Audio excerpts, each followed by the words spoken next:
Olá, meus queridos irmãos, eu cumprimento todos com a graça e a paz do nosso Senhor Jesus Cristo. Tudo bem com vocês? Espero que vocês estejam bem na presença do Senhor.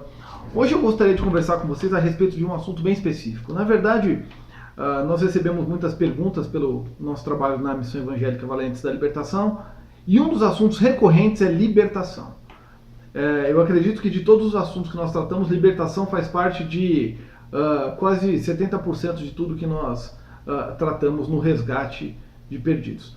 E este é um trabalho muito específico, na verdade, porque a libertação em si é um conceito muito mistificado, é um conceito que as igrejas misturam uma série de teorias e doutrinas que não são doutrinas de Cristo, e nós vemos que muitas pessoas estão presas a este tipo de conceito e doutrina, vivendo uma vida de escravidão, quer dizer, são cristãos que conheceram o Evangelho, que de certo modo entregaram sua vida a Jesus Cristo e estão vivendo profundamente presos a uma teologia mentirosa, enganadora, usurpadora e que serve exclusivamente para travar pessoas na igreja, para segurar essas pessoas dentro da igreja e para tirar dinheiro delas. Então eu quero que você acompanhe comigo hoje, nós não nos estenderemos muito, mas eu quero falar um pouco sobre libertação. Na verdade, a palavra nos deixa muito claro o que é ser liberto. Quando nós pegamos o texto de João 8:32, diz assim, Jesus Cristo disse, e conhecereis a verdade, e a verdade vos libertará. Eu acredito que este é, sem dúvida, o conceito principal do que é libertação.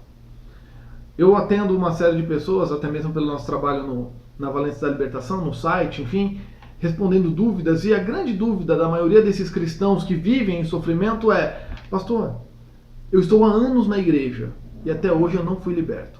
Seja de vícios, prostituição, mentiras e, enfim, pornografia, não importa qual seja o pecado. As pessoas acreditam que libertação é um processo o qual você tem que passar após aceitar a Jesus Cristo.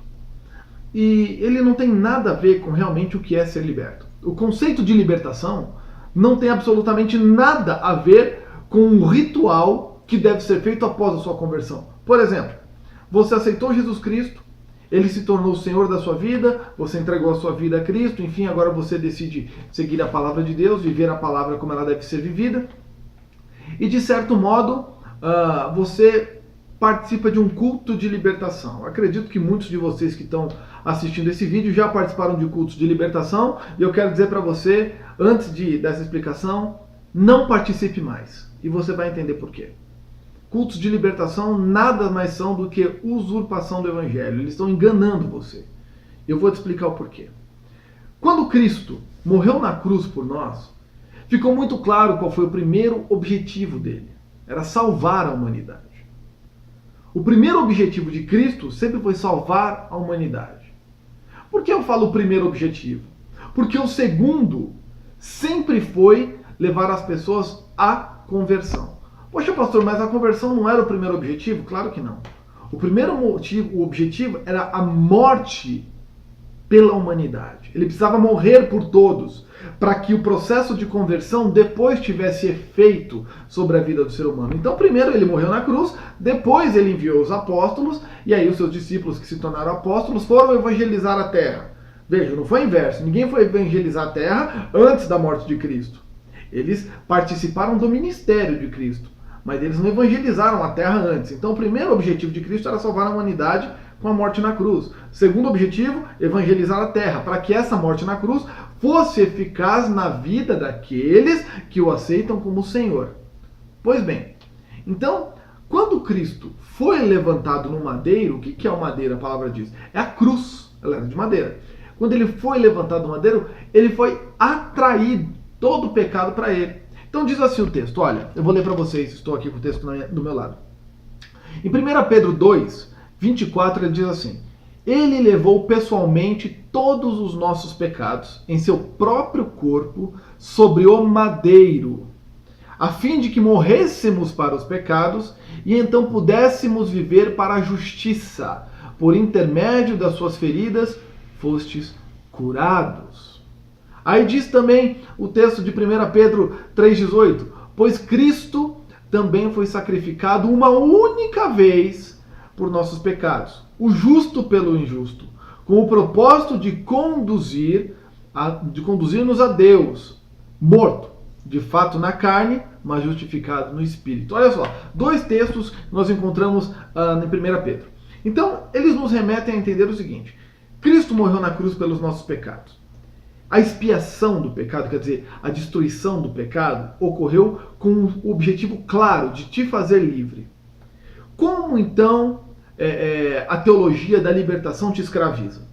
Quando Cristo morreu por você, você naquele momento que aceitou Jesus, ouviu falar da morte de Cristo, quando ele morreu por você ali, você tomou posse disso, falou: realmente, eu reconheço que ele morreu por mim, eu reconheço que todos os meus pecados foram atraídos a ele, que eu não sou mais uma pessoa que vive por mim mesmo, mas eu vivo pelo meu Salvador. Toda a sujeira, toda a imundície, tudo aquilo que te fazia escravo deixou de existir em você. Ele foi transferido para Cristo, aquele que foi morto na cruz. Diz assim a palavra também, vou ler mais um texto para vocês, está lá em Gálatas, capítulo 1, versículo 4.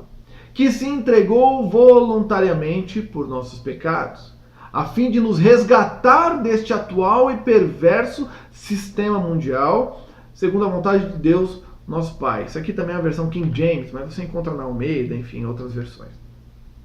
Diz também lá em Gálatas 3,13, eu vou ler para você. Foi Cristo quem nos redimiu da maldição da lei, quando a si próprio se tornou maldição em nosso lugar. Pois como está escrito, maldito todo aquele que for pendurado no madeiro. João 6,44, para a gente finalizar a leitura de versículos, diz assim: ninguém pode vir a mim, a menos que o Pai, o qual me enviou, o atrair, e eu o ressuscitarei no último dia. Pois bem, para nós é muito claro que todo o pecado foi atraído a Cristo, e que não existe mais pecado algum sobre nós, a não ser aqueles que rotineiramente nós vivemos lutando contra. Agora, o pecado em si, aquele que te leva para o inferno, aquele pecado que dá natureza pecaminosa, carnal, que você vivia executando esse pecado, vivia consumindo esse pecado, já não está mais sobre você. Cristo te justificou com o sangue dele, ok? Então, você não precisa fazer mais nada além de lutar contra o pecado. Não existe mais sacrifício algum que você possa fazer. Entenda? Por que não existe? Porque já foi feito o sacrifício. Não existe nada que você, meu irmão, possa fazer, ou minha irmã que está assistindo, para que Jesus venha te libertar novamente. A morte na cruz foi suficiente para te livrar. Aí o que acontece? O movimento igrejeiro então entendeu que trazer pessoas com problema é lucrativo. Claro que é lucrativo. Se você é uma pessoa que vive lutando contra um pecado, provavelmente você, por vezes, cede a esse pecado, você cai, enfim, e você acha que não foi liberto e pregam para você que você precisa ser liberto novamente, você vai dar uma oferta na igreja. Você necessariamente vai participar de um propósito. Você vai participar de algo que trará benefício para aquele ministério, aquela congregação. Então, trazer pessoas que sofrem é lucrativo. Trazer pessoas que sofrem as torna escravas. Por quê? Porque agora você fica dependente da igreja para achar que vai ser livre. Aí você conhece o evangelho há anos e não entendeu ainda um conceito básico de que você vai passar a sua vida lutando contra os pecados. É impossível que você seja uma pessoa sem tentação, sem lutar contra o pecado. Poxa, o apóstolo Paulo deixou muito claro que ele lutava contra a própria carne. E por que nós somos diferentes dos apóstolos? Por que nós somos diferentes de qualquer pessoa? Nós precisamos então simplesmente ser livres e nunca passarmos por nenhum tipo de luta. Veja, eu vou mostrar para você um outro exemplo. Pensa comigo. Em nenhum momento, eu desafio alguém a me provar o contrário. Em nenhum momento no Novo Testamento você encontra Jesus Cristo expulsando demônios de crentes. Vamos lá, me falem uma pessoa que era realmente convertida a Cristo, era um seguidor de Cristo e teve um demônio expulso. Ninguém. Sabe por quê? Porque demônios não se apoderam de cristãos verdadeiros. Todas as vezes que Jesus Cristo expulsou um demônio, Ele expulsou aquele espírito maligno, aquela pessoa conheceu a verdade, se converteu e ficou livre. Caso de Maria Madalena. Nós temos outros casos também, nós temos o endemoniado gadareno, enfim, uma série de... quando Jesus expulsou o demônio mudo e uma série de outros demônios que nós vemos aí o Jesus Cristo expulsando. O ponto é, nenhuma dessas pessoas eram cristãs. Nenhuma dessas pessoas conheciam o Evangelho de Cristo. Eles não sabiam o que era o Evangelho. O grande ponto é, você precisa entender claramente que se você é um cristão e se você é uma pessoa que tem vivido debaixo da vontade de Deus, você não precisa de libertação. A partir do momento que você falou, Jesus Cristo, eu aceito a sua salvação, eu aceito na minha vida, porque eu reconheço que sou dependente, eu preciso de um milagre em mim, eu preciso que o Senhor opere sobre mim a salvação, o milagre da salvação. E assim Ele vai fazer. A partir deste momento você deixa de ser criatura e se torna filho. Quando você se torna filho, você tem direito à herança. Você não é bastardo, você é filho de Deus, através de Cristo. Entenda, você não precisa participar de um processo de libertação. Ah, pastor, eu preciso renegar meu passado. Ah, eu preciso quebrar vínculos com as pessoas. Ah, eu preciso escrever um nome num papelzinho e rasgar o papel, participar do culto de libertação. Sai, sai. Irmão, pelo amor de Deus. Pelo amor de Deus. Isso é blasfêmia contra a crucificação. Você foi livre por Cristo na cruz. Não existe nenhuma outra obra que você vá fazer, nenhuma outra que você vai fazer, que tenha condições de te libertar, a não ser aquela que Cristo fez. Você pode dar dinheiro, vai ter gente que vai falar pra você, e o pessoal odeia quando eu falo isso, mas eu também estou me lixando para isso, porque nosso ministério tem compromisso com a verdade. Quando eles falam pra você, dá a tua oferta aqui, a tua oferta de fé, que aí Deus vai mudar a sua história, Deus vai mudar a sua vida, eles querem seu dinheiro. Não está percebendo que eles querem tomar tua grana? Eles querem seu dinheiro, eles querem te enganar. Eles querem que você participe todo o culto de libertação para você continuar escravo daquela doutrina, daquelas pessoas, escravo daquela situação. Como se você tivesse que passar toda a sua vida ali, participando daquela reunião, e lá repreendendo os demônios da sua vida, e mão na cabeça, sai, sai. Pelo amor de Deus, meu irmão. A maturidade espiritual se dá quando nós entendemos que a crucificação, que a obra foi feita, está aqui, está escrito. Não tem mais o que você possa fazer para que a libertação ocorra em você. Já aconteceu, você está livre. Aí você vai me perguntar, poxa pastor, então se eu morri na cruz com Cristo, Ele levou sobre Ele todos os meus pecados, tudo aquilo que me escravizava, eu não sou mais escravo do diabo, mas agora eu sou filho de Deus, por que é que eu continuo pecando nas mesmas áreas? E eu vou te falar, meu querido, com todo o amor que eu tenho no meu coração, você continua pecando porque você é ser humano. Bem-vindo ao clube dos seres humanos. Pois é. Parece pesado, mas é exatamente isso. A teoria de que vai existir um momento na sua vida de que você não vai mais lutar contra o pecado é o diabo te enganando. Você vai lutar todos os dias da sua vida contra o pecado. Você vai lutar. Isso se chama guerrear contra as tentações. É a militância do espírito contra a carne. Você vai ser tentado todos os dias da sua vida. Eu quero dizer para você uma coisa, se conscientize disso, cresça na fé. Você será tentado todos os dias da sua vida. Em nenhum dia dela, até o dia que Jesus vier te resgatar, você continuará em tentação. Poxa, pastor, então o que eu tenho que fazer? Resista. Resista. Entrega a sua vida para Jesus Cristo. Confia nele. Ele vai te ajudar. Continue firme. Poxa, pastor, mas eu pequei. Peça perdão, levante-se e continue.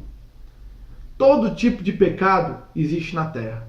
Existem coisas que talvez a sua cabeça nem imagine tão longe quanto chegam os pecados da humanidade. Cada pessoa tem a sua cruz. Você vai ter que carregar a sua, meu querido. A própria palavra diz que cada um tem que carregar a sua cruz. Você acha que carregar a cruz é pegar como Jesus pegou o madeiro e sair andando? Não. Carregar a sua cruz é você saber que existe uma área da sua vida que depende exclusivamente de esforço e de entrega a Deus. Talvez tem coisas que você lida muito mais fácil. Tem outras áreas que você vai passar a tua vida lutando contra, com todas as suas forças. Paulo mesmo dizia que ele tinha um espinho na carne. E talvez esse pecado, ele fala, ele pediu tantas vezes para ser livre daquilo, e não foi. Por quê? Porque Deus queria torturar Paulo de modo algum, mas porque aquilo levava Paulo aos pés de Deus. Aquilo deixava Paulo entendendo que ele não era ninguém. O pecado, muitas vezes, meu querido, ele tem um papel primordial, que é acabar com a nossa arrogância. Que é acabar com aquele estigma de que nós somos pessoas superpoderosas, de que tudo que nós fazemos, porque nós somos crentes. Ah, levanta a sua mão, profetiza e não sei o quê. Nada disso. Dobra teu joelho e confessa a Jesus seus pecados. Como eu faço, dobro o meu joelho e confesso a Jesus. O que eu quero que você faça hoje, entenda, não existe libertação além daquela que já foi feita. E você já foi liberto. Eu desafio qualquer um falar para mim que você não foi. Ah, pastor, mas eu ainda fumo. Puxa vida, então tá na hora de você parar de fumar, não tá? Puxa, pastor, mas ainda eu me envolvo com a pornografia. Puxa vida, tá na hora de você parar de se envolver, não tá? Puxa vida, pastor, mas eu adultero, eu minto, eu roubo. Então tá na hora de tomar vergonha na cara e parar de fazer isso, não tá? Existem coisas, meus irmãos, que você tem que fazer por você mesmo. Porque o sacrifício já foi feito, você já aceitou Jesus, o sangue já te lavou, a obra da cruz já levou o pecado. O que mais vai acontecer? Você já ressuscitou no terceiro dia com ele. O que mais vai fazer? Você acha que qualquer reuniãozinha de sexta-feira, de quarta-feira, sei lá que reuniãozinha, que o pastor vai ficar mandando o diabo embora, vai mudar a tua vida? Não vai mudar, meu querido. O que vai mudar a tua vida é esforço, é dedicação. É tomar vergonha na cara muitas vezes, parar de pecar, parar de enganar, parar de fazer aquilo que entristece a Deus. É isso que vai mudar a tua vida, que vai mudar a minha vida, a vida de todos nós. Para de dar dinheiro lá. Eles querem tomar seu dinheiro, querem te enganar. Estão lá dizendo que você está entregando sua oferta de fé e que Deus vai operar porque você foi fiel na oferta do ministério, na semente, sei lá onde. Para com isso. Para com isso. Deus não se compra. Deus não se usurpa. Deus não precisa do seu dinheiro. Quem precisa são os homens. Deus não precisa. Deus quer a tua vida. Deus quer o teu coração. Deus quer você. É isso que Ele quer. E Deus quer ver o teu esforço. Porque Ele já nos deu o Espírito Santo, que é aquele que convence do pecado e do juízo. Já temos o Consolador. Já temos aquele que nos convence. Ele já está falando, para de pecar, para de errar. E nós estamos lá falando, não, vou no culto de terça-feira lá, porque o pastor tem oração forte e eu vou parar de pecar. Que é isso, meu irmão? Maturidade, cresça. O Espírito está falando, para. E você está achando que a igreja vai te libertar. Não vai. E conselho meu, para de ir nessas reuniões de libertação, que isso é enganação. Para de ir. Você quer ser liberto de verdade? Reconheça que você precisa de Cristo. Reconheça que você precisa parar de pecar. E reconheça, principalmente, que você tem que se esforçar contra o pecado. E o dia que você cair, você precisa se arrepender e levantar e começar de novo e não desistir da sua jornada até o fim. Não existe nenhum homem que seja livre ou liberto para sempre, sem sentir nada, sem ter tentação, sem fazer, vai virar, né, o Deus. Não, aqui nada me pega, nada me toca, não. Irmão, não vai acontecer. Você já está liberto por Cristo. Se você desejar continuar no pecado, é porque você quer. Se você desejar continuar vivendo uma vida errada, é porque você quer. Ou é porque você está indo lá apoiando a sua fé na doutrina da igreja. Acreditando que aqueles cultos lá, que dizem que vão libertar pessoas, vão libertar. Jesus Cristo já te curou, Jesus Cristo já operou na sua vida, Ele já te abençoou, Ele já entrou. Basta você tomar posse daquilo que Ele te deu. Toma posse, pastor, não é nada disso. Isso é molecagem. Toma posse quer dizer o seguinte, creia na obra da crucificação, toma ela para você. Ela é sua, ela foi feita para a sua vida, porque o interesse de Cristo é te salvar. Dê testemunho de fé. Dê testemunho. Você vai ver que quando você começar a lutar contra o pecado, começar a lutar contra a tentação, você vai perceber que o teu crescimento espiritual é assim, é como uma curva exponencial. Ele vai crescer de um modo como nunca antes. Agora, se você continuar lá, participando da reuniãozinha, do sai, eu vou realmente falar para você uma coisa, meus pêsames. Que triste é viver desse jeito. Na mão de pessoas que manipulam a sua fé, que brincam com a sua fé, que não querem que você conheça a verdade, porque eles querem encher os templos dele e querem usar o seu dinheiro, querem com que você seja escravo de todas as reuniões deles, querem que você seja escravo da fé que eles dizem ter, querem brincar com você dizendo que eles têm autoridade sobre a sua vida, dizendo que eles têm poder de expulsar demônio de você, dizendo que qualquer coisa que eles mandar você fazer, você vai ser abençoado. É isso que eles querem, os psicopatas da fé querem acabar com a sua vida. É você e Deus. Conselho de um pastor que tem compromisso com a verdade, que não tem compromisso com o movimento igrejeiro, que não quer tomar tua grana, que não quer que você seja escravo. Leia os evangelhos. Leia os evangelhos. Para de aprender a Bíblia de púlpito. Para. Aprenda a Bíblia da Bíblia. Leia os evangelhos. Comece Mateus, Marcos, Lucas. Em seguida, comece lendo as cartas de Paulo, comece lendo sobre Pedro, comece lendo tudo. Leia o Novo Testamento. O Novo Testamento foi endereçado para você, para mim. O Antigo Testamento tem endereço certo, são os judeus. O Novo Testamento é para nós. Quer ler o Antigo Testamento? É uma bênção, leia. Eu digo, leia com todo o seu coração. Mas entenda, a aplicação para a sua vida está no Novo. Leia o Novo Testamento. Conheça a Cristo. E você certamente viverá o que diz João 8:32. E conhecereis a verdade, e a verdade vos libertará. Seja livre. Seja valente. Deus te abençoe. Espero que tenha esclarecido de algum modo. É um vídeo curto. Eu não quero prender muito a sua atenção por muito tempo, porque eu sei que se dispersa. Mas reflita sobre como tem brincado com você, como essas pessoas têm brincado com a sua fé, como eles têm ensinado coisas erradas para você e possivelmente você tenha acreditado. Quando você tiver dúvida, sempre pense em duas coisas. Quem foram aqueles que realmente eram convertidos e precisaram que demônios saíssem deles? Nenhum. Porque não existe nenhum relato de convertidos em Cristo endemoniados. Outra coisa, pense também, se Cristo levou sobre si todos os meus pecados e a obra já foi feita, o sacrifício já foi feito, por que eu preciso fazer mais alguma coisa? A não ser permanecer firme, continuar fazendo a vontade de Deus e lutando contra o pecado. Até o fim. Amém? Seja valente. Grande abraço. Deus te abençoe.